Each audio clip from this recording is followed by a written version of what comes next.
بسم اللہ الرحمن الرحیم۔ بابا فرید رحمۃ اللہ علیہ کی شبانہ روز کوشش سے جب اجودھن پاک پتن کے در و دیوار جب قال اللہ و قال الرسول سے گونجنے لگے اور ہر طرف مسلمانوں کی چہل پہل ہو گئی تو بعض کو عطا اندیش محض حسد و بغض کی وجہ سے بابا فرید رحمۃ اللہ علیہ کی مخالفت کرنے لگے۔ ان مخالفوں میں سب سے پیش اجودھن کی مسجد کا پیش امام اور قاضی تھا، جس نے پہلے تو حکومت کے کارندوں کو بابا صاحب کے ستانے پر اکسایا اور جب اس سے اس کا جی نہ بھرا تو بابا صاحب کے ذوق سماع پر طرح طرح کے اعتراضات کرنے لگا۔ ادھر بابا صاحب کی وسیع القلبی کا یہ عالم تھا کہ وہ مخالفوں کے حرکات کو مطلق خاطر میں نہ لاتے تھے اور اپنا دل میلا نہ کرتے تھے۔ بابا صاحب کی شان بے اعتنائی سے قاضی کا غصہ اور بھڑک اٹھا اور اس نے سماع کے جواز اور عدم جواز کے مسئلے کی آڑ میں بابا صاحب کے خلاف سازشیں شروع کر دیں۔ اس نے ملتان کے علماء سے آپ کے خلاف فتویٰ حاصل کرنے کی کوشش کی اور اپنے ایک خط میں علماء ملتان سے استفسار کیا کہ ایک شخص جو اہل علم میں سے ہے قوالی سنتا ہے اور وجد کرتا ہے، اس کے بارے میں شریعت کا کیا حکم ہے؟ علماء ملتان نے قاضی کو تحریر کیا کہ اس شخص کا نام لکھو۔ قاضی نے بابا صاحب کا نام لکھ بھیجا۔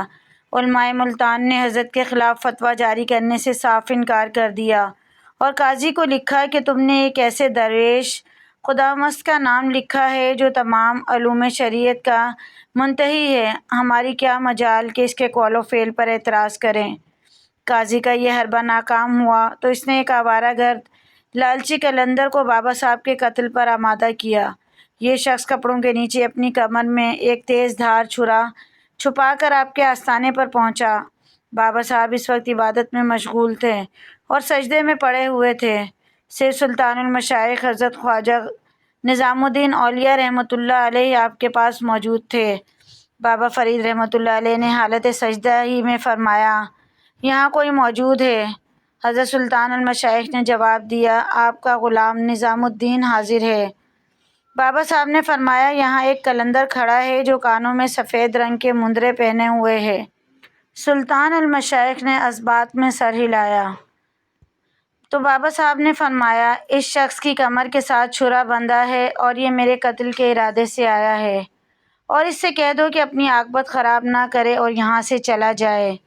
اس سوال و جواب سے قلندر پر ایسی دہشت طاری ہوئی کہ وہ بھاگ اٹھا اور سیدھا قاضی کے پاس جا کر دم لیا اور کہا، ایسے مرد خدا کو قتل کرنا میرے بس میں نہیں۔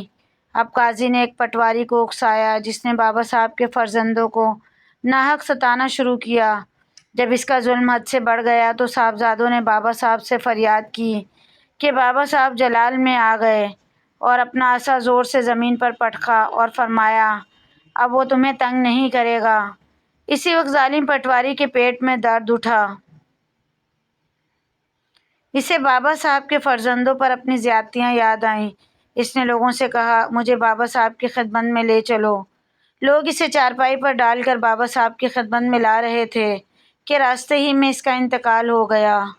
اللہ تعالیٰ نے آپ کے خلاف قاضی کی تمام سازشوں کو ناکام بنا دیا اور رفتہ رفتہ آپ کے تمام دشمن اور حاسد خائب و خاسر ہو کر بیٹھ گئے۔ مزید ایسی ویڈیوز کے لیے چینل کو ضرور سبسکرائب کریں۔ ویڈیو پسند آئے تو لائک شیئر کمنٹ کیجیے۔